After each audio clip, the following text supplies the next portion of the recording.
I was standing in my parents' kitchen, holding a pitcher of lemonade I'd just refilled, when I heard my mother's voice drift in from the sunroom where she sat with Daniel's fiancée Jessica, and the words stopped me cold.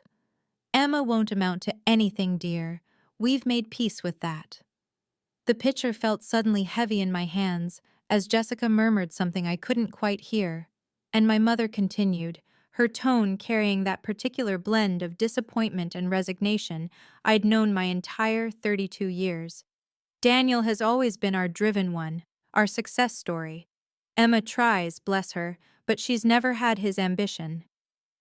I set the pitcher down carefully on the granite counter my parents had renovated last year, the same year they'd written Daniel a check for $40,000 as a down payment on his condo, and I walked quietly back through the house and out the front door without saying goodbye. This was 3 weeks after Daniel had announced his engagement at Sunday dinner. The same dinner where my parents had revealed they'd be funding his entire wedding. A budget they casually mentioned would be around $120,000, maybe a bit more if needed. And I'd watched Daniel's face glow with gratitude while something inside me crumbled just a little bit more. I remembered my own wedding 5 years ago, Marcus and me standing in the courthouse in our nicest clothes, my dress bought on sale for $200, his suit borrowed from his brother, and afterward we'd gone to our favorite pizza place to celebrate, because that's what we could afford. I'd invited my parents to the courthouse. They'd declined. My mother had said, "Emma, if you want a real wedding, a proper wedding, we'd be happy to contribute, but you'll need to wait until you can save enough to do it right. We're not paying for something at a courthouse." I'd tried to explain that Marcus and I wanted something simple, that we were focused on building our future, that a big wedding wasn't important to us, but I could see in her eyes that she'd already decided this was another example of me settling, another disappointment. Daniel had gotten his college paid for, all 4 years at a private university, while I'd worked 25 hours a week at Target to get through state school. Daniel had gotten that down payment, that car, that safety net, while I'd gotten advice about being more responsible with money I didn't have. I'd started my tech consulting firm 7 years ago with credit cards and desperation and a dream that felt impossible, and my family had never once asked me how it was really going, content to dismiss it as Emma's computer stuff, you know how she is. Now the wedding invitation sat on my counter at home, cream-colored and expensive, and tucked inside was a note from my mother in her elegant handwriting. "Emma dear, we're asking each family member to contribute $5,000 toward Daniel and Jessica's special day. Please send your check by the end of the month. It's a family obligation and we know Marcus makes decent money at the firm." Before continuing the story, please subscribe. I need to reach 1,000 subscribers to be able to bring you stories like this every day. For you, it's just a click, but for me, it means a lot. I sat at our kitchen table that night with the wedding invitation in front of me, the note from my mother tucked underneath it, and I felt something twist in my chest that wasn't quite anger, but wasn't resignation either. Marcus found me there an hour later, still staring at the cream-colored cardstock, and he sat down across from me without saying anything, just waiting the way he always did, letting me find the words. "They want $5,000, I finally said, my voice flat, "for Daniel's wedding, as a family obligation." Marcus's jaw tightened in that way it did when he was holding back what he really wanted to say, and after a moment he asked, "What are you going to do?" And I realized I didn't know. Part of me, the part that was still that little girl trying to understand why nothing she did was ever quite enough, wanted to write the check, wanted to prove I could contribute, wanted to show up and be part of the family in the way they seemed to want Daniel to be part of it. But another part of me, a part that had been growing stronger over the past 7 years of building something from nothing, remembered standing in my parents' living room with a business plan I'd worked on for 3 months, asking for a loan of $10,000 that I'd promised to pay back within 2 years. My father had actually laughed, not a cruel laugh exactly, but dismissive, The kind of laugh you give when a child says something naive. And he'd said, "Emma, why would we waste money on that? You don't know the first thing about running a business." My mother had been gentler but no less final. "Honey, we just don't think it's a sound investment. Maybe you should focus on finding a more stable job." I'd left that day feeling humiliated, foolish for even asking, and I'd cried in my car for 20 minutes before driving to my shift at the restaurant where I was working nights to supplement my income from my day job at a small IT company. 3 months later, Daniel turned 24, and my parents bought him a car, a brand new Audi that cost $35,000, presented to him at his birthday dinner, while I sat there smiling and clapping and feeling like I was watching my life from underwater. I'd built Titan Shield anyway, maxing out 4 credit cards, working myself to exhaustion, eating ramen and pasta for 18 months straight, and now the company had 24 employees and had pulled in 4.8 million in revenue last year. My family had never asked for details beyond polite conversation, content to believe I did computer stuff that probably paid okay, certainly not understanding that I'd built something substantial, something real. Marcus reached across the table and took my hand, pulling me back to the present. "They've never asked, have they?" he said quietly. "About the business, about what you actually do." I shook my head and he continued, "Emma, they think I make the money. That's why they assume we can afford this. They think you're along for the ride." He was right. My mother's note had said it explicitly. "We know Marcus makes decent money at the firm." Marcus was a senior accountant at a good firm, made a solid income, but he'd never hidden the fact that I out-earned him by a significant margin, not that it mattered to us. "You should tell them," Marcus said, and I felt that old familiar resistance rise up. "What difference would it make?" I asked. "They'd find some way to diminish it, or they'd act like I should have told them sooner, or they'd just not believe me." Marcus was quiet for a long moment. Then he said, "Then don't tell them, but don't give them $5,000 either. Emma, when is enough going to be enough?" The engagement party was at my parents' country club on a Saturday afternoon in early April, the kind of spring day where the sun felt warm, but the breeze still carried a hint of winter, and I'd arrived with a gift bag containing a crystal decanter set I'd seen Jessica admire in a shop window when we'd passed it weeks ago, $300 that I'd spent without a second thought because I liked her and wanted her to have something special. The party was already in full swing when Marcus and I walked in, the terrace crowded with family and friends, champagne flowing, and I spotted Daniel immediately in the center of a group, holding court the way he always did, while my mother fluttered nearby looking proud and proprietary. We made our way through the crowd, smiling and greeting people, and I felt the familiar weight of being in this space where I'd never quite belonged, where every interaction felt like a test I hadn't studied for. And then I excused myself to find the restroom, carrying the gift bag because I hadn't yet found Jessica to give it to her. I was coming back down the hallway when I heard voices from the small alcove near the French doors, women's voices, and I recognized Jessica's mother speaking, her tone polite but curious, and she was saying something about family as I slowed my steps. Then I heard her ask, "And that's the daughter who couldn't make it work?" And my mother's response came clear and certain. "Emma tries, but she's never had Daniel's drive. We just hope she can stay afloat." I stopped walking, standing just around the corner where they couldn't see me, the gift bag suddenly heavy in my hand, and Jessica's mother made a sympathetic sound before the conversation shifted to something about flowers. I stood there for a long moment, looking down at the expensive crystal in the bag, knowing that the cost of this gift was something I hadn't even considered because $300 wasn't significant to me anymore, while my mother was 10 feet away, telling someone that she hoped I could stay afloat. The irony would have been funny if it hadn't hurt so much, and I realized that nothing I did would ever change their perception because they'd decided who I was a long time ago, and they needed me to stay in that role. I walked back to the terrace and found Marcus, pressed the gift bag into his hands, and told him I needed to leave, right now. and he took one look at my face and nodded without asking questions.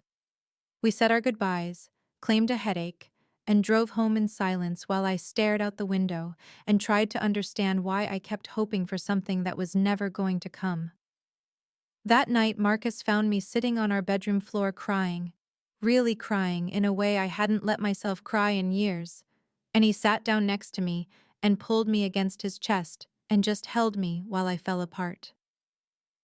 When I could finally speak, I told him what I'd overheard, and he was quiet for a long time before he said, "Emma, it's time to stop seeking their approval.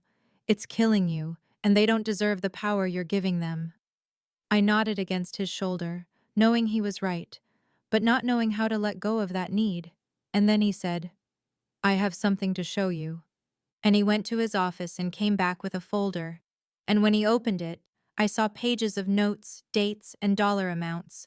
A careful accounting of every financial gift my parents had given Daniel over the years that I'd mentioned to Marcus in passing. He'd been documenting it, he told me, because he wanted me to see the pattern clearly, to understand that this wasn't in my head. And as I read through the list, seeing it all laid out in black and white, the total at the bottom read $253,000, and next to my name he'd written a zero. Something crystallized in me then, looking at that number, and I made a decision. I wouldn't contribute the $5,000 to Daniel's wedding, but I would attend, and I would hold my head up, and I would stop waiting for them to see me. I waited 2 days before I called my mother. 2 days of rehearsing what I'd say, and then discarding it and starting over. And when I finally dialed her number on a Tuesday evening, I felt calmer than I expected, almost detached, as if I were watching myself from a distance. She answered on the second ring with a bright, "Emma, honey, I was just thinking about you." And I cut through the pleasantries quickly, telling her I was calling about the $5,000, and there was a pause before she said, "Oh, good. I'll tell your father to expect the check." And I closed my eyes and said, "No, Mom, I'm calling to tell you I won't be contributing." The silence that followed was different than the pause before it, heavier, and when she spoke again, her voice had changed completely, gone flat and disappointed in a way that used to make my stomach hurt. "Emma, this is your brother's wedding," she said, and I could hear her, moving, maybe sitting down, preparing for a conversation she hadn't expected to have.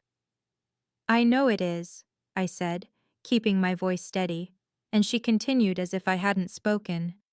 "After all we've done for this family, after everything we've sacrificed, you can't contribute to your brother's happiness?" And something in me that had been wound tight for years suddenly loosened. "What exactly have you done for me, Mom?" I heard myself ask, and the question hung in the air between us, and she made a small, shocked sound before launching into a list. "We raised you, we fed you, we clothed you, we gave you a home, we sent you to college." And I listened to her recite the basic duties of parenthood as if they were extraordinary gifts. And I bit back the response that wanted to come, the comparison to the $253,000 they'd given Daniel, because what would be the point? "You're being selfish," my mother said, her voice gaining strength. "Daniel would help you if the positions were reversed, you know he would." And I did know. I knew that wasn't true at all. I remembered being 23 and asking Daniel to lend me $500 for textbooks, promising to pay him back within the month. And he'd said he was saving for a trip to Cancun and couldn't spare it. And 2 weeks later, I'd seen the photos of him on that trip on Facebook. "I need to go, Mom," I said, because there was nothing else to say, no explanation that would make her understand. And she said, "Emma, don't do this. Don't be this person." And I said goodbye, and she hung up before I could. The click of disconnection sharp in my ear. 10 minutes later, my phone lit up with a text from Daniel. "Really, Emma? You can't help with my wedding? After everything?"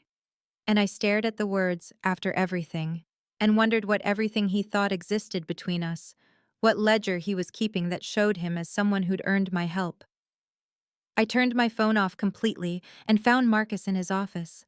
And when I told him what had happened, he stood up and hugged me, told me he was proud of me, and I felt sick and liberated in equal measure, like I jumped off something high and was still waiting to hit the ground. The week that followed was silent, no calls from my parents, no texts from Daniel, just a void where their constant low-level demands usually hummed, and I worked and came home and tried not to think about it until Friday when a text came through from Jessica. "Hey, Emma, just wanted to check in and see how you're doing. Hope you're okay." It was such a simple message, but it was the first time anyone from that side of my life had asked that question like they actually wanted to know the answer. And I found myself responding, and we texted back and forth, and she suggested coffee on Saturday, and I agreed before I could talk myself out of it. We met at a cafe halfway between our houses, and Jessica was already there when I arrived. And when she saw me, she smiled in a way that seemed genuine, and as we sat down with our drinks, she said she'd wanted to be the one to tell me that she'd hoped I would be a bridesmaid. But my mother had said I'd be too busy with my work struggles to take on the responsibility. And there it was. Another small cut. Another way I'd been defined by a narrative I hadn't written. The coffee with Jessica turned into something I hadn't expected, an actual connection with someone who seemed to see me rather than the version of me my family had constructed. And when she asked what I did for work, I gave her the same vague answer I'd perfected over years, something about tech consulting and security systems. But Jessica wasn't like my parents who nodded and changed the subject. She was a marketing professional for a mid-sized pharmaceutical company, and she asked intelligent follow-up questions, wanted to know about client acquisition and business development and scaling challenges, and I found myself opening up slightly, giving her more information than I'd given my family in 7 years, because she was actually listening, actually interested. "How many clients do you have?" she asked, leaning forward with genuine curiosity. "That sounds really complex, managing security for multiple companies." And I told her we had 18 active clients at the moment, with 3 more contracts in negotiation. And she nodded thoughtfully and said, "So you're not a one-person operation, you must have a team." And I admitted I had 24 employees, and I watched her process this information, saw something shift in her expression. "Your mom made it sound like you were barely getting by," Jessica said carefully, stirring her latte. "But this sounds substantial, Emma. This sounds like a real company." And I felt something tight in my chest because, of course, it was a real company. I'd built it from nothing. But hearing someone acknowledge that felt strange and validating and painful all at once. "My family doesn't really understand what I do," I said, which was both true and a convenient way to avoid the larger truth that they'd never tried to understand. And Jessica looked at me for a long moment before nodding slowly, and we moved on to other topics, but I could tell she was still thinking about it, filing information away. We parted warmly, and she asked if we could do this again, and I said yes, even though I felt conflicted about the whole thing, because I genuinely liked Jessica, but she was marrying into a family dynamic that had been poisoning me for years, and I didn't know if friendship with her was possible or fair to either of us. 2 months stretched between that coffee and Daniel's wedding, 8 weeks during which the tension with my parents continued its cold simmer, and then my father called, which was rare because he usually let my mother handle what they called Emma situations, and when I saw his name on my phone screen, I felt my stomach drop. His approach was different. From my mother's emotional manipulation, more logical and financial, his tone reasonable in a way that was somehow worse than her guilt trips. And he said, "Emma, it's only $5,000. Don't be difficult about this." And I closed my eyes and gripped the phone tighter. "You found money for your little business," he continued. "So find money for your brother's wedding. This is family." And the phrase little business hit me like a slap. The casual dismissiveness of it. The way he could reduce 7 years of work and risk and sleepless nights into something small and inconsequential. I held firm, told him my answer hadn't changed, and I could hear his disappointment through the phone line, heavy and familiar, and he said, "You've changed, Emma. You've become selfish. This isn't how we raised you." And I wanted to laugh or cry or both, because yes, I had changed. I'd had to change to survive being invisible in my own family. Marcus was in the room during the call, watching my face, and after I hung up, he came and took the phone from my hand and set it down and just held me while I tried to pretend it didn't hurt. as much as it did. I threw myself into work after that call with my father, buried myself in the details of the biggest presentation my company had ever prepared, because Titan Shield Security Consulting was one of 3 finalists for a consulting contract with a Fortune 500 pharmaceutical company that would be worth $2.3 million over 3 years. What my company actually did, what my family had never bothered to understand, was cybersecurity consulting with specialized AI implementation, which meant we helped large organizations protect their data infrastructure while using machine learning to predict and prevent security breaches before they happened. And this particular contract would involve securing clinical trial data and protecting patient information across 17 research facilities in 9 countries. I'd been working toward this opportunity for 8 months through preliminary meetings and proposal revisions and technical assessments. And the final presentation was scheduled for 1 week before Daniel's wedding, and I hadn't told my family about it because what would be the point? They thought I did computer things, and nothing I said would change that perception. Jessica had been texting me regularly since our coffee, and we'd become cautiously friendly in a way that felt fragile but genuine. And she'd share wedding details and ask my opinion on centerpieces or invitation wording, including me in small ways that my mother had actively prevented, and I realized she was trying to bridge a gap without understanding why the gap existed in the first place. The wedding shower happened on a Saturday afternoon at my mother's country club, and I attended with a $400 stand mixer that Jessica had mentioned wanting, the kind with all the attachments that turned it into basically a professional kitchen appliance. And when I arrived, my mother barely acknowledged me beyond a tight smile before returning to her position at Jessica's side. My mother's friends circulated through the room with champagne and curiosity, and every time someone asked about my life, my mother redirected the conversation, smoothly and practiced, until one woman who I vaguely remembered as Mrs. Palmer asked me directly about my work, and my mother interrupted before I could answer. "Oh, Emma does computer things, very technical. We don't really understand it. Daniel's the businessman in the family." Daniel worked as a regional sales manager for a medical supply company, making $85,000 a year, which was a good job and nothing to be ashamed of. But my mother spoke about him like he was a CEO, like he'd built an empire instead of holding a position that thousands of other people held. Mrs. Palmer persisted, though, turning back to me with genuine interest. "What kind of computer things?" And I gave a brief explanation about cybersecurity consulting and AI implementation, keeping it simple, and I watched her eyes widen slightly as she said, "Oh, you're in cybersecurity. My husband's company just hired a firm for that, cost them a fortune." And my mother changed the subject so quickly it was almost funny, asking Mrs. Palmer about her daughter's new baby. And I glanced across the room and saw Jessica watching the entire interaction with something calculating in her eyes. And I knew something had shifted, that she'd seen what I'd been living with for years.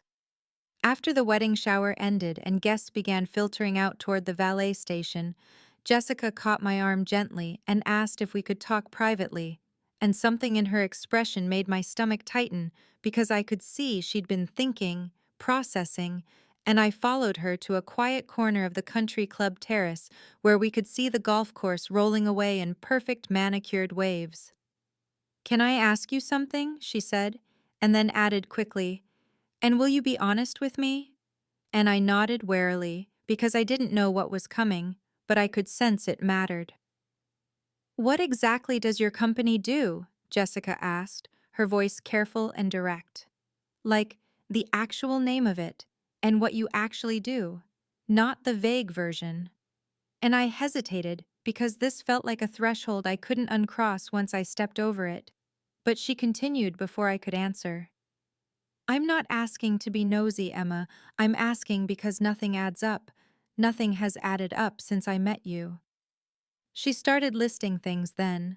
Observations I hadn't realized anyone was making, talking about my clothes, which were designer but subtle, the kind of expensive that didn't announce itself with logos, and my car, which was a Tesla Model S that I'd bought myself 2 years ago, and the gifts I gave, which were always thoughtful and generous, and the way I carried myself when talking about work, a confidence that didn't match someone who was supposedly struggling.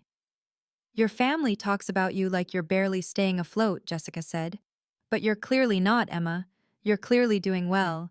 And I need to understand why there's such a disconnect between who they say you are and who you actually seem to be. And I stood there on that terrace looking at this woman who was about to marry my brother, this woman who'd bothered to actually pay attention, and I made a decision that felt both terrifying and liberating. I own Titan Shield Security Consulting, I told her, saying the full name of my company out loud to a family member for the first time ever. We have 24 employees. We do cybersecurity and AI implementation for mid to large companies. We handle data protection and threat prevention and security infrastructure. And I watched Jessica process this information, saw her eyes widen slightly. How large is large? She asked quietly, and I took a breath and said, our annual revenue last year was $4.8 million, and the silence that followed felt enormous, filled with 7 years of secrets I hadn't meant to keep but had never been asked to share. Does your family know this? Jessica finally asked, and I shook my head and said, they know I own a business. They know it's related to technology and security. They don't know the details because they've never asked, not once in 7 years. And I could see her trying to reconcile this information with everything she'd been told, everything my family had led her to believe. Emma, she said slowly, I'm marrying into a family that has made me believe my future husband's sister is barely making ends meet while they plan a $120,000 wedding. What else don't I know? And it was a fair question, the most fair question anyone in my family had asked in years. And I realized that Jessica deserved the truth even if the rest of them had never wanted it. The conversation stretched out between us on that terrace as the afternoon light turned golden and other guests departed in clusters of laughter and air kisses. And I found myself opening up to Jessica about the history she'd never been told, starting with the $10,000 loan I'd asked for 7 years ago when I had a business plan and projections and genuine conviction that I could build something real. They laughed, I told her, watching her face carefully. My father actually laughed and asked why they would waste money on something that would obviously fail, and my mother said I should focus on finding a stable job with benefits instead of chasing pipe dreams. And I saw Jessica's expression shift from curious to disturbed as I continued. 3 months later, they bought Daniel a $35,000 Audi for his birthday, just gave it to him with a bow on it in their driveway. Jessica was quiet for a long moment, processing the specific numbers and timeline, and then she asked, they didn't come to your wedding? And I shook my head and explained that my courthouse wedding 5 years ago wasn't good enough, that my parents had said if I wanted a real wedding they would contribute, but I'd have to wait and save up for it first, make it something worthy of their participation and their friends' attendance. But when Daniel proposed to her just 8 months ago, they'd immediately offered to pay for everything, had actually insisted on it. How much are they paying for ours? Jessica asked, her voice strange and tight. And I said, I heard it was 120,000, but I don't know the exact amount. And I watched the color drain slightly from her face as she said, it's $127,000, Emma. I felt guilty about the cost because it seemed excessive, but Daniel said his parents insisted that they'd always dreamed of giving him a wedding like this.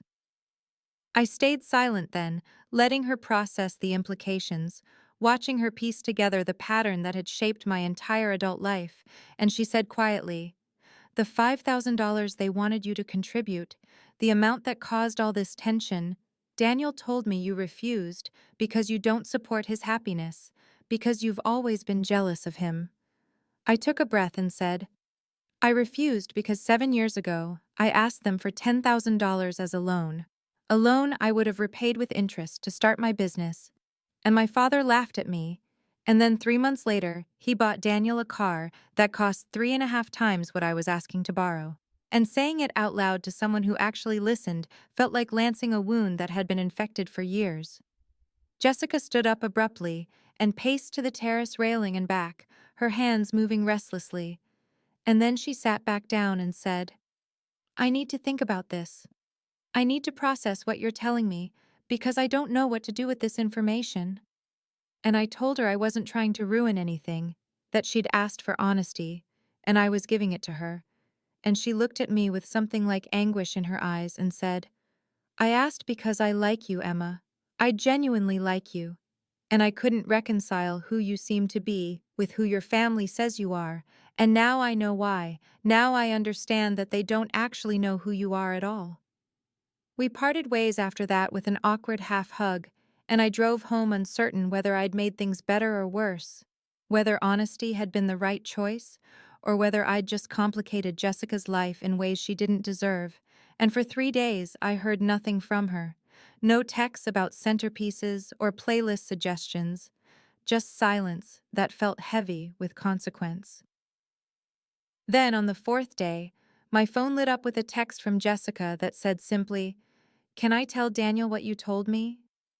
And I stared at it for a long moment before typing back, "You can tell anyone anything. I'm not hiding anything. They just never asked." And I meant it. I was done with secrets I'd never meant to keep, done with protecting people from truths they'd chosen not to see. Her response came quickly. "I'm going to talk to him, he should know." And I replied, "Okay," because what else was there to say? And I set my phone down and told Marcus what was happening, and he pulled me close and said, "Whatever comes next, we'll handle it."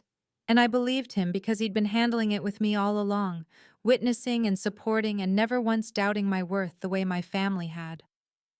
2 days after my conversation with Jessica on the terrace, my phone rang while I was reviewing security protocols for a potential client, and I saw Daniel's name flash across the screen and felt my stomach tighten because I knew what was coming, knew that Jessica had kept her word and told him what I'd shared with her. I answered, and his voice came through immediately, angry and accusatory. "Jessica says you told her you're some kind of millionaire, that you own this huge successful company. Why are you lying to my fiancé, Emma?" And I took a slow breath and said calmly, "I didn't say I'm a millionaire, Daniel. I told her what my company does and our annual revenue because she asked me directly." And I could hear him scoffing on the other end. "Yeah, right," he said. "You're trying to make me look bad right before my wedding, trying to cause drama and make yourself seem more important than you are." And I felt something settle in my chest, a kind of tired clarity, and I said, "Daniel, look up Titan Shield Security Consulting. Just look it up. It's not a secret. I have a website. I have a LinkedIn profile. I have 24 employees. It's all public information." There was a pause, and then he said, "You're full of it, Emma. I'm not playing this game with you." And the line went dead as he hung up on me. And I sat there holding my phone and felt oddly calm, peaceful even, because I'd told the truth, and what happened next was completely out of my control. That evening, Marcus came home from the hospital where he worked as an ER nurse and found me in our living room drinking wine and reading a book. And he stopped and looked at me carefully and said, "What happened? You look relaxed."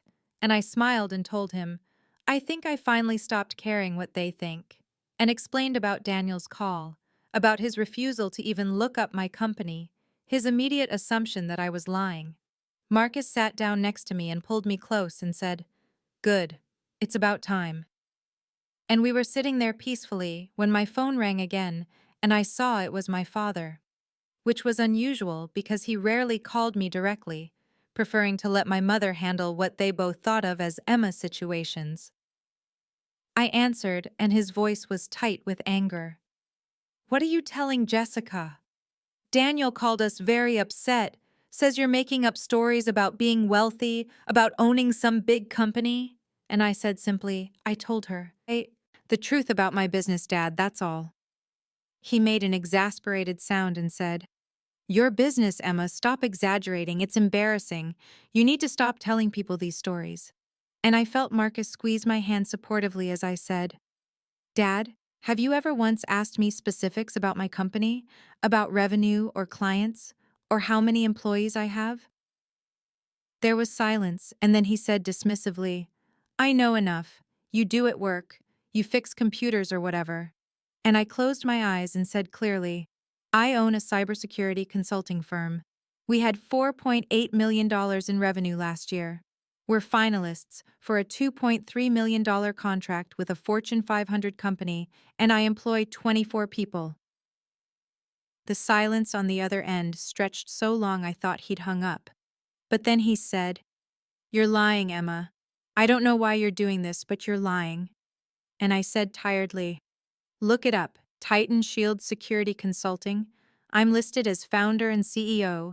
It's all public information. You can verify every word I've said. Another pause, and then his voice came back different, uncertain. If this is true, why didn't you tell us? And I felt 7 years of hurt compress into one simple sentence. You never asked, Dad. And when I asked you for $10,000 to start it, you laughed at me. And before he could respond, I heard the click of him hanging up, and I set my phone down and leaned into Marcus and finally let myself cry. I woke up the next morning to my phone vibrating continuously on the nightstand, and when I reached for it groggily, I saw 47 missed calls and what seemed like an endless scroll of text messages, and my heart started pounding before I was even fully awake because I knew something had happened, something had shifted in the night while I'd been sleeping peacefully next to Marcus. There were messages from my mother, my father, Daniel, even my Aunt Carol and Uncle Jim, who I hadn't spoken to in over a year, and I sat up in bed and started reading through them with a sense of surreal detachment, starting with Jessica's text that had come in at 11:30 the night before. I'm so sorry. I mentioned it to Daniel's parents after Daniel wouldn't believe me and looked up your company himself. They're losing their minds right now. Daniel finally saw that everything you said was true. I scrolled to my mother's voicemail, the timestamp showing she'd called at 6:15 in the morning, and I played it to hear her voice thick with tears. Emma, call me back. We need to talk about this. Why would you hide this from us? Why wouldn't you tell us you were doing so well? And I felt a strange numbness wash over me because even now, even confronted with the truth of my success, the narrative was somehow that I had done something wrong by not telling them, that this was my fault for keeping secrets I'd never actually kept.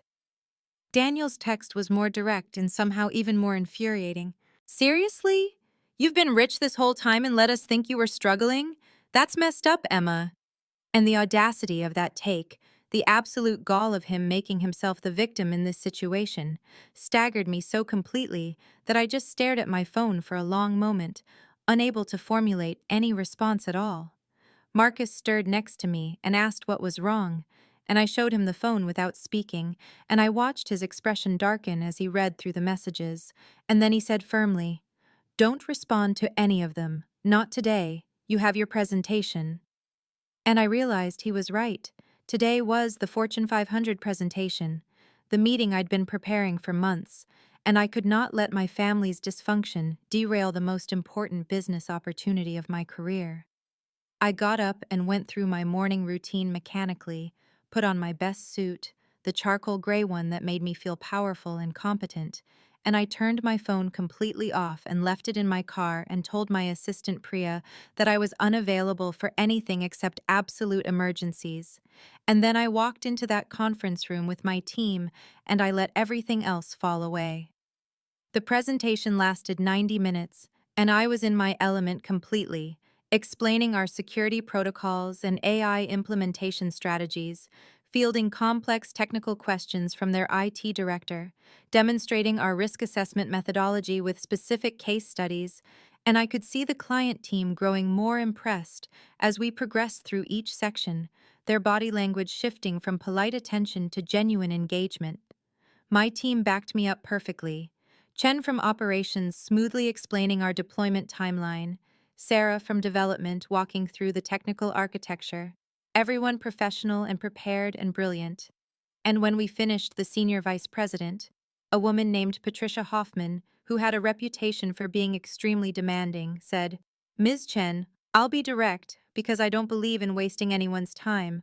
We've seen presentations from 3 firms, and yours is the clear frontrunner. We'll have a decision by end of week, but I wanted you to know where you stand. I thanked her professionally, keeping my composure even though inside I wanted to scream with excitement, and we shook hands, and my team and I walked out of that building and made it to the parking garage before we started celebrating, hugging and high-fiving like kids who'd just won a championship.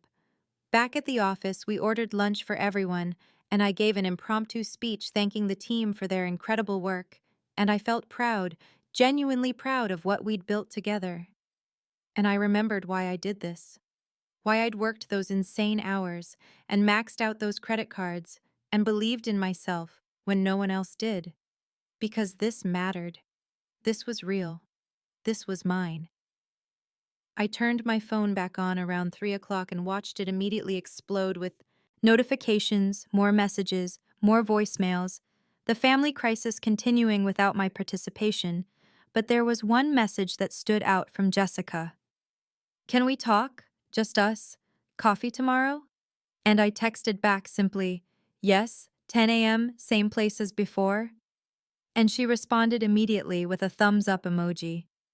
That evening, I told Marcus about the presentation, and he pulled me into a long hug and said, "I'm so proud of you. Whatever happens with your family, remember today, remember that you built this, that you did this." And I felt tears prick my eyes as I said, "I think I'm finally ready to stop hoping they'll be proud of me." And Marcus pulled back to look at me seriously and said, "Good. Be proud of yourself, that's enough. That has to be enough."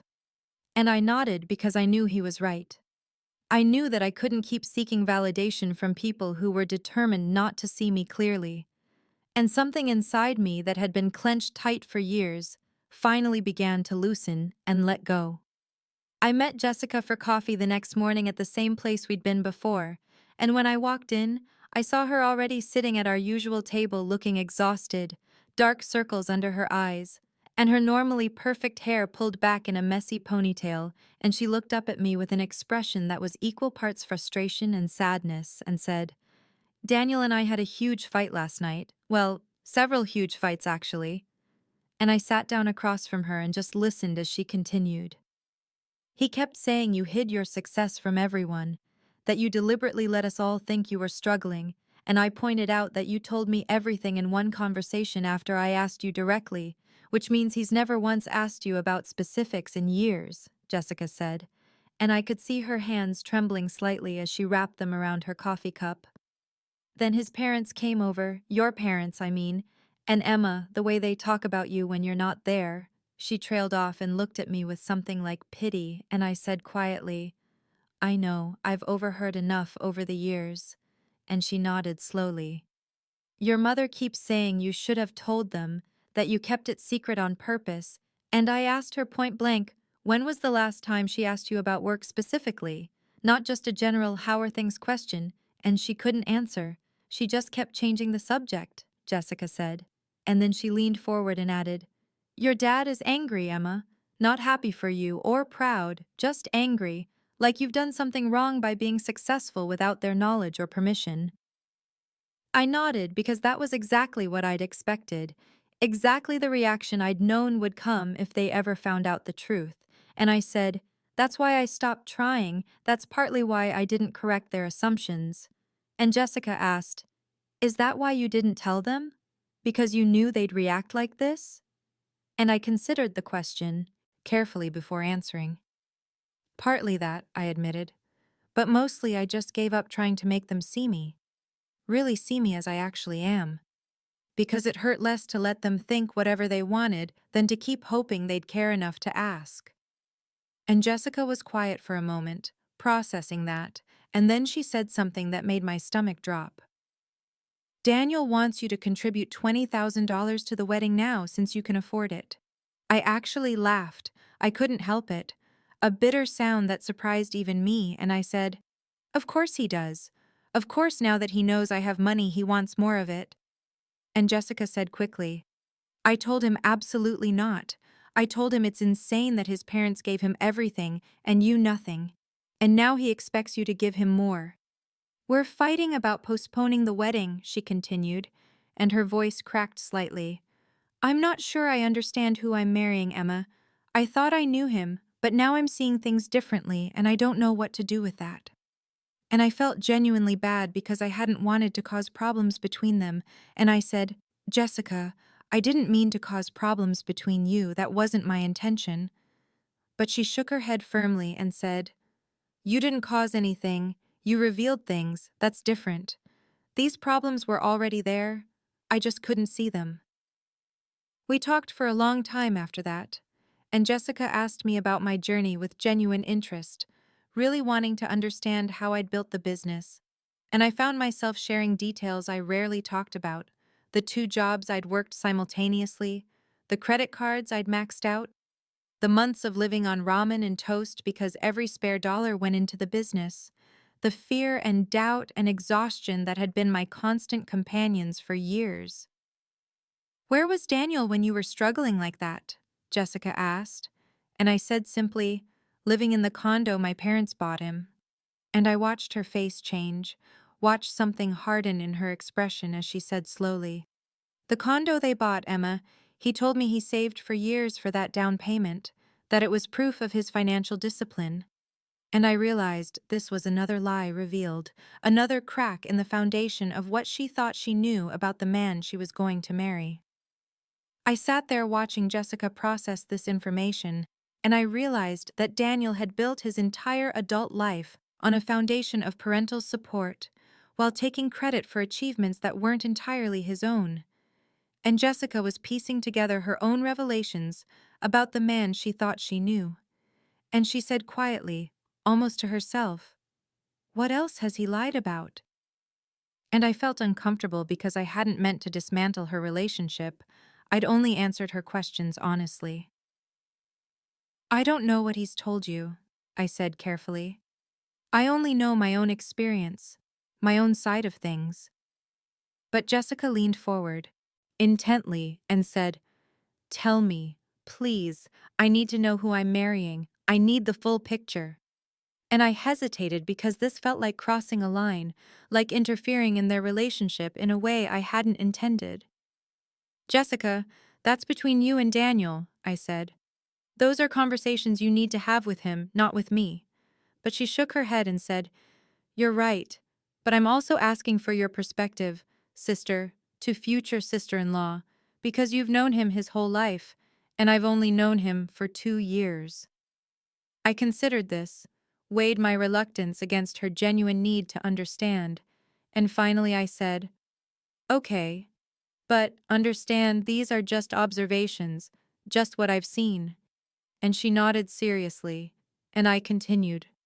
Daniel's had 3 different jobs since college, and each time he left it was because of someone else. A bad boss or unfair treatment or office politics. It was never his fault or his responsibility. And Jessica's expression shifted slightly, because clearly this pattern had continued into their relationship. And his money management isn't great, I added. He makes $85,000 a year, which is a good salary, but he's always struggling financially because he's used to my parents' safety net. He's used to knowing that if he overspends or makes a mistake, they'll bail him out. And I watched Jessica absorb this, saw her connecting dots in her own mind about things she'd probably noticed but hadn't fully understood. He's not a bad person, I clarified quickly, because despite everything I didn't want to paint Daniel as a villain. He's not cruel or malicious, but he's never had to struggle. He's never had to really fight for anything or face real consequences. And he doesn't know how because he's never had to learn. And Jessica was quiet for a long moment, staring at her coffee cup. And then she said, He told me his parents helped him some, but that he was mostly self-made, that he'd worked hard for everything he has. And I felt a flash of anger on her behalf, because that wasn't just a small exaggeration. That was a fundamental misrepresentation of reality. Jessica, my parents have given him over $250,000 over the years, I said gently. College tuition, the car, the condo down payment, probably more that I don't even know about. And there's nothing wrong with parents helping their kids, But taking credit for things you didn't actually accomplish alone, that's different. And she nodded slowly and said, I need to talk to him. Really talk to him. Because I can't marry someone I don't actually know. And I reached across the table and squeezed her hand and said, Whatever you decide, I hope you find clarity.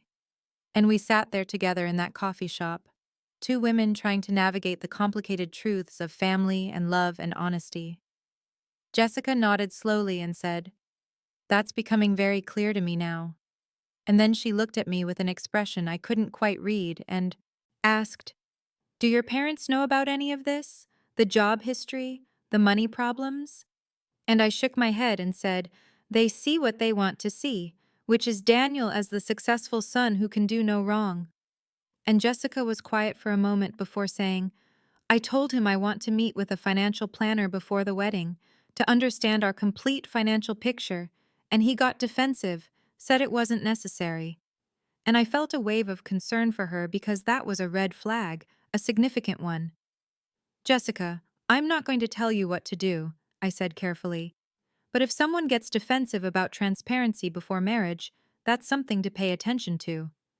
And she nodded and said, I know, I'm a marketing professional, I'm not naive, but I'm also in love with him, or at least I thought I was, and now I'm questioning everything. And I reached across the table and took her hand and said, Then maybe you need more time, maybe postponing isn't a bad idea. And she looked at me with tears in her eyes and said, Your parents already paid for everything, the venue, the catering, the flowers, all of it. And Daniel keeps saying we can't postpone because we'd lose the deposits and disappoint everyone. The way she said everyone made it clear she meant my parents specifically, and I said gently, Jessica, it's better to lose deposits than to marry someone you're not sure about. And if Daniel is more worried about disappointing my parents than about your legitimate concerns, that tells you something. And she wiped her eyes and said, He called me dramatic, said I was overreacting to things that happened years ago between you and him, that it has nothing to do with us. But I could see in her face that she knew it had everything to do with them, that the patterns I'd described weren't ancient history, but ongoing character traits. I need to make a decision, Jessica said. The wedding is in 3 weeks, and I need to figure out if I'm going through with this. And I said, Whatever you decide, I'll support you, and I mean that. Even though I barely know you, I can see you're a good person who deserves honesty and respect. And she smiled sadly and said, Thank you. That means more than you know. Your family has never made me feel like I'm enough, like I'm making the right choice. They treat me like I should be grateful Daniel chose me. And that made me angry because Jessica was smart and successful and kind, and Daniel should be grateful she chose him. We finished our coffee and hugged goodbye, and as I drove home, I thought about how sometimes the truth doesn't set you free. It just shows you the bars of the cage you've been living in. And I wondered what Jessica would decide and whether my honesty had helped her or just complicated everything beyond repair. And when I got home, Marcus was there, and he took one look at my face and said, How bad was it? And I told him everything. And he listened and then said, You did the right thing. She asked, And you told her the truth? What she does with that information is up to her. And I nodded, but I still felt guilty, still felt like maybe I should have kept my mouth shut and let her marry my brother without knowing the full story. But then I thought about what it would be like to build a life with someone based on lies and misunderstandings, and I knew I'd done the right thing even if it didn't feel good. The next 2 days passed in a strange, suspended silence, where I heard nothing from anyone in my family, not Jessica or Daniel or my parents, and I threw myself into work while Marcus kept checking on me to make sure I was okay.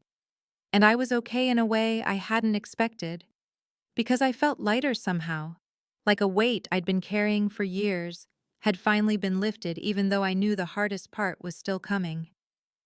On the third day, I got an email from the Fortune 500 client, and my hands actually shook as I opened it, and there it was in formal corporate language. They were awarding Titan Shield the contract, all $2.3 million over 3 years. And I sat there staring at my computer screen, feeling this overwhelming sense of accomplishment and vindication, not because it proved anything to my family, but because it proved something to myself, that I had built something real and valuable and successful entirely on my own, without anyone's help or approval. I called my team together and announced the news, and everyone cheered and hugged, and someone popped champagne that we'd been keeping in the office refrigerator just in case. And for those few hours, I forgot about Daniel and the wedding and my parents' anger and just existed in this moment of pure professional triumph, surrounded by people who respected me and valued my work and saw me for who I actually was.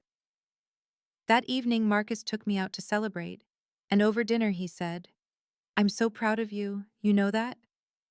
And I did know it.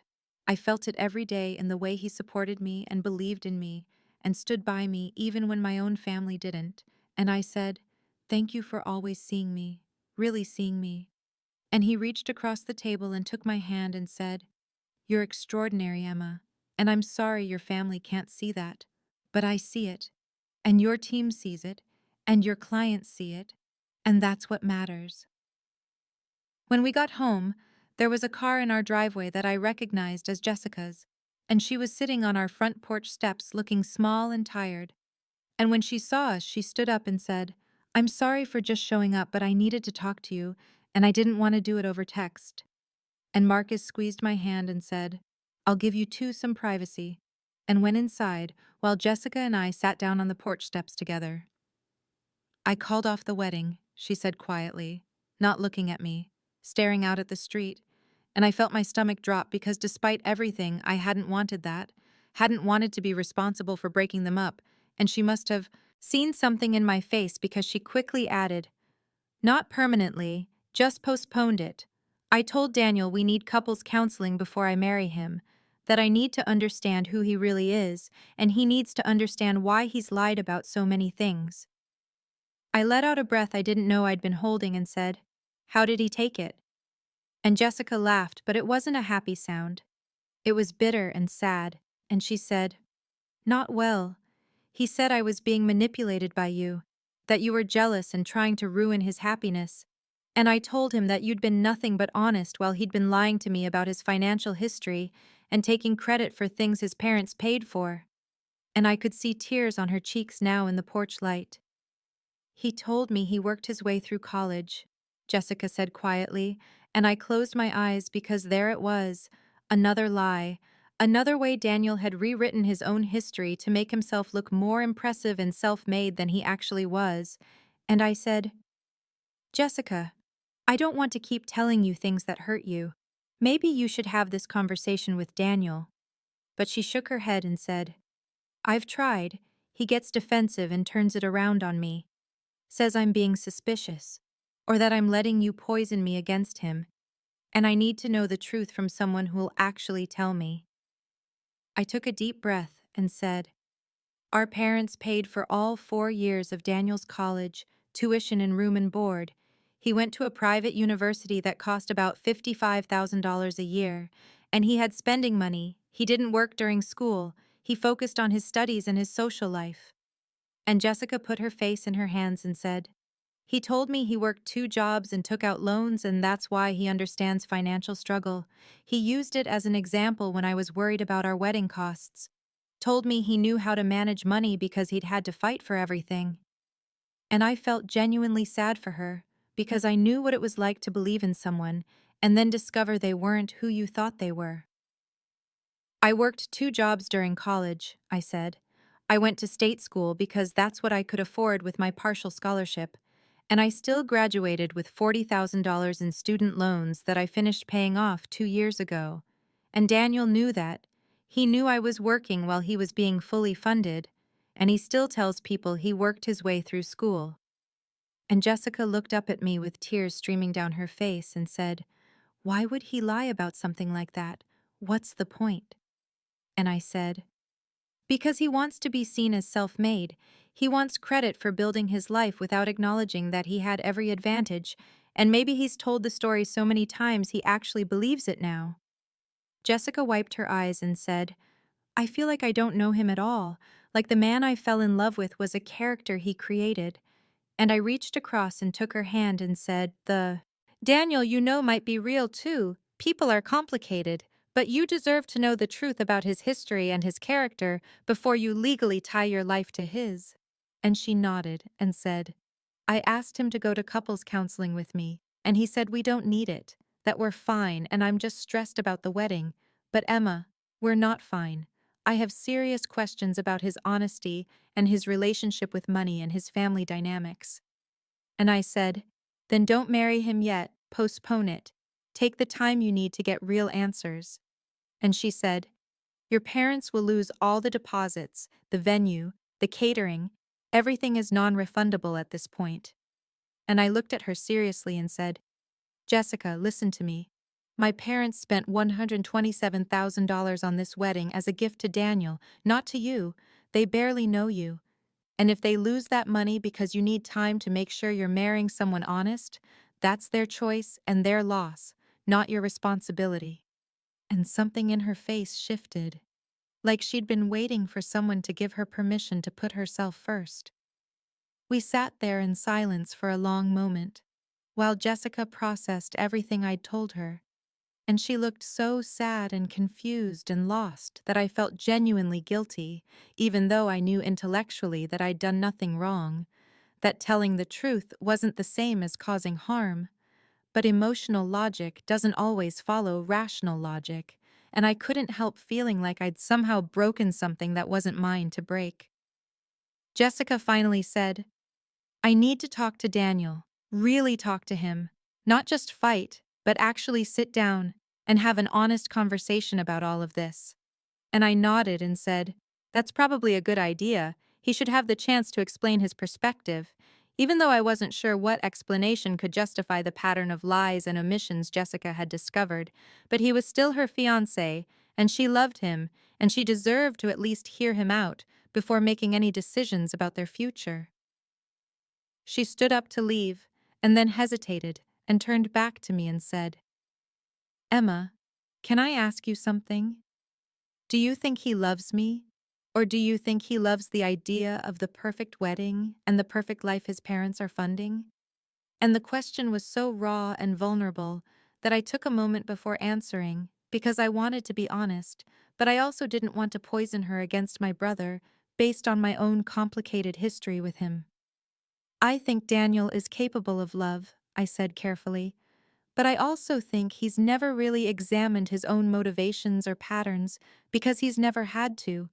Everything has always worked out for him, and maybe this situation is forcing him to do that examination for the first time, and that's not comfortable, but it might ultimately be good for him and for your relationship." And Jessica nodded slowly and said, "That's a very diplomatic answer." And I smiled sadly and said, "I'm trying to be fair. He's my brother. Even if we're not close, I don't want to see him hurt and I don't want to see you hurt. But I also think you deserve honesty and he needs to learn how to give that."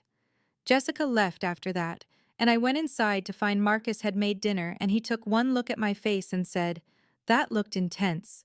And I told him about the conversation and Daniel's lies about the condo and college and everything else, and Marcus shook his head and said, "The thing is, he probably believes his own stories by now. People who grow up with that much privilege often rewrite their histories to give themselves more credit, because deep down they know they didn't really earn it." And I realized he was probably right, that Daniel might genuinely believe he'd worked harder than he had, because accepting the truth would mean accepting that he'd had an unfair advantage while his sister struggled. The next 2 days were quiet on my end, and I focused on work and tried not to think about the chaos I'd apparently unleashed in Daniel and Jessica's relationship.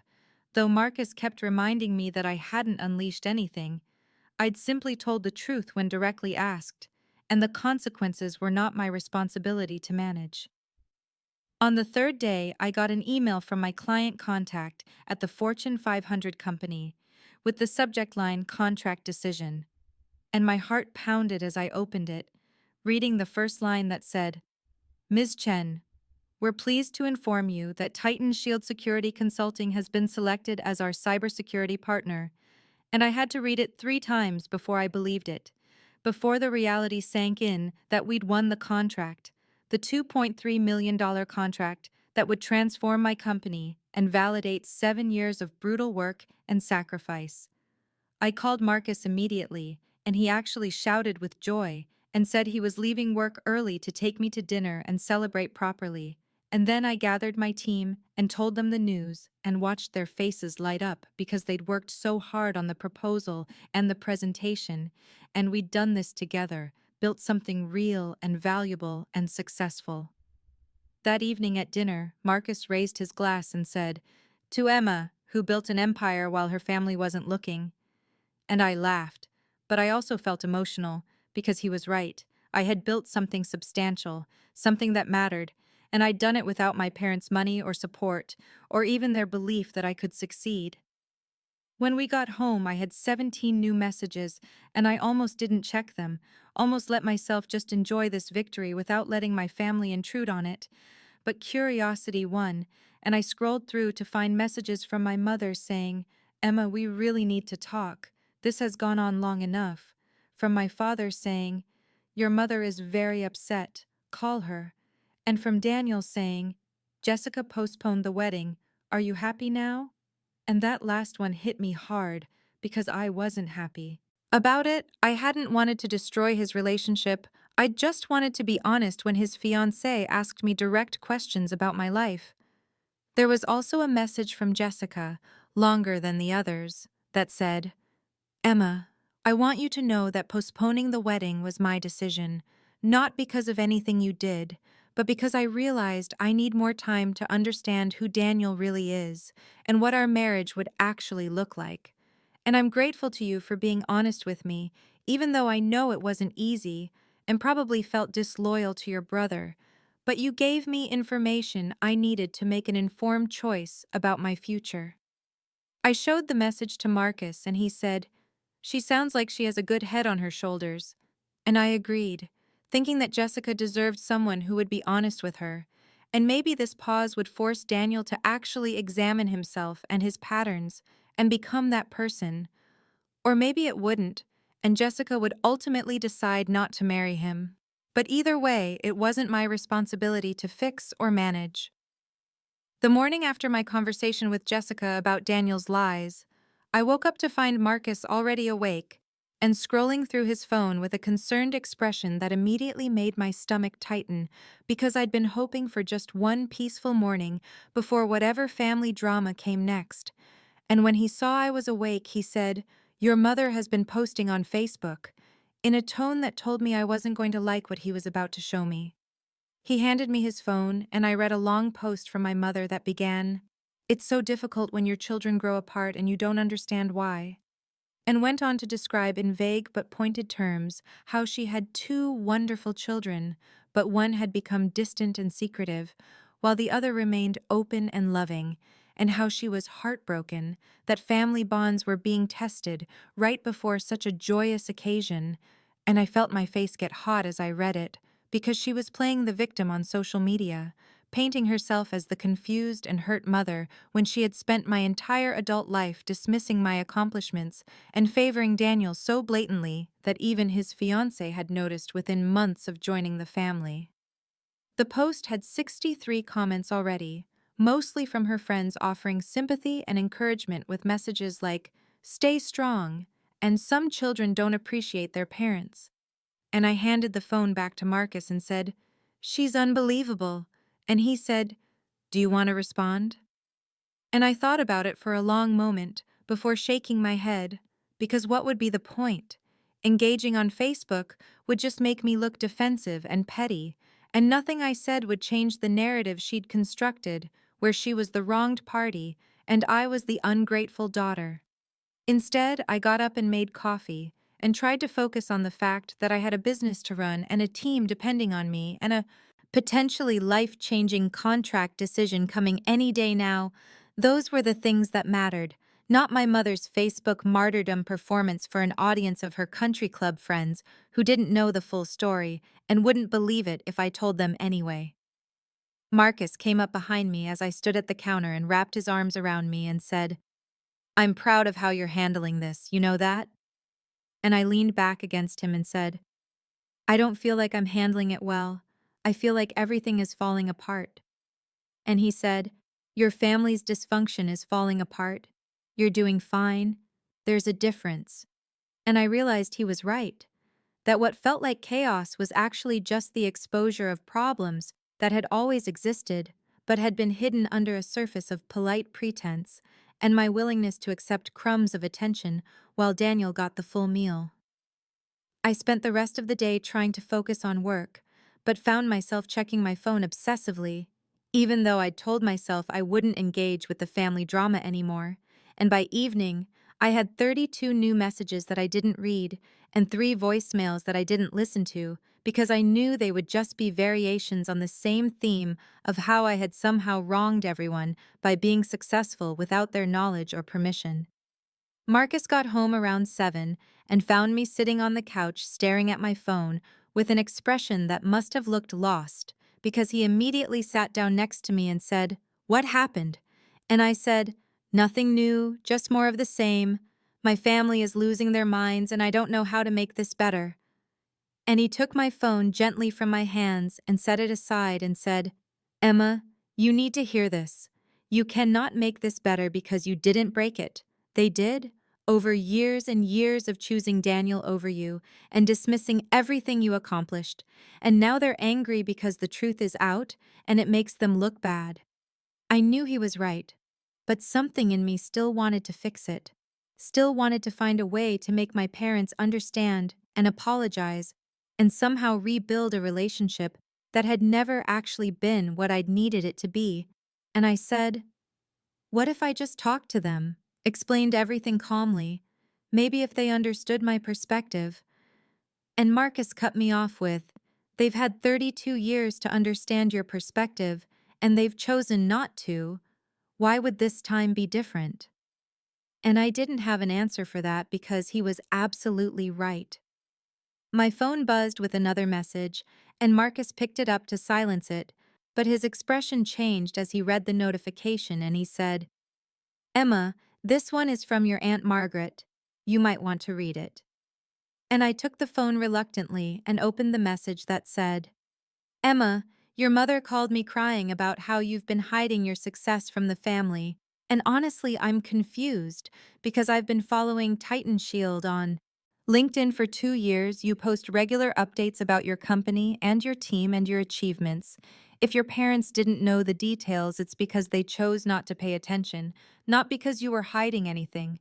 I'm proud of you and I'm sorry you're dealing with this." I read the message twice and felt something loosen in my chest because here was validation from someone in my family, someone who had bothered to look me up on LinkedIn and follow my professional journey, even though I'd never asked her to. And I showed the message to Marcus, who smiled and said, "See? The information was never hidden, they just never looked." And I realized he was completely right, that I had a professional website and a LinkedIn profile and a company that had been featured in 2 industry publications. And if my parents had wanted to know about my success, they could have simply typed my name into Google at any point in the last 7 years. I responded to Aunt Margaret's message with a simple, "Thank you, that means more than you know," and felt a warmth in my chest that I hadn't felt in weeks, because here was someone who had actually paid attention, who had seen my success not because I'd shoved it in anyone's face, but because she'd cared enough to look, and it made me realize that the problem had never been my failure to communicate my achievements, but rather my family's complete lack of interest in knowing anything about my life that didn't fit their predetermined narrative. Marcus suggested I screenshot Aunt Margaret's message in case I needed it later, and I asked, "Needed it for what?" And he said, "Evidence that the information was never hidden, that anyone who wanted to know could have found out." And I realized he was still thinking like someone preparing for a legal case, documenting everything, building a defense, and I told him I didn't think it would come to that. But privately, I wondered if he might be right, because my family's reaction to discovering my success had been so disproportionately angry that I couldn't predict what they might do next. The next 3 days passed in a strange limbo where I went to work and focused on my team and waited for the Fortune 500 contract decision while my phone continued to explode with messages that I mostly ignored. and I found myself feeling lighter than I had in years, because something about finally telling the truth, even though it had caused chaos, had lifted a weight I hadn't fully acknowledged I was carrying. Jessica texted me once each day with updates that grew progressively more concerning. Daniel won't discuss the condo lie. Then, your parents came over again, it didn't go well. And finally, I think we need to postpone the wedding. I can't marry into this without understanding it first. I didn't know how to respond to that because I genuinely hadn't intended to blow up Daniel's engagement, but I also couldn't feel entirely sorry that Jessica was finally seeing the family dynamics clearly before legally binding herself to them. On Thursday afternoon, my assistant knocked on my office door with an expression of barely contained excitement and said, "Emma, Glenn Hutchinson is online too," and my heart jumped because Glenn Hutchinson was the senior VP from the Fortune 500 presentation, and I picked up the phone with hands that were suddenly shaking and said, "Mr. Hutchinson, thank you for calling." And he said, "Ms. Chen, I'm calling with good news. We'd like to move forward with Titan Shield for the contract. Our legal team will send over the paperwork tomorrow, but I wanted to personally tell you that your presentation was exactly what we were looking for." I thanked him professionally while my mind was racing, because this was it. This was the contract that would establish Titan Shield as a major player in the industry. $2.3 million over 3 years, plus the credibility of having a Fortune 500 company as a client. And after I hung up, I sat at my desk for a full minute, just breathing before I called my team together to share the news, and watched their faces light up with joy and relief because they'd all worked so hard for this, and they deserved this win as much as I did.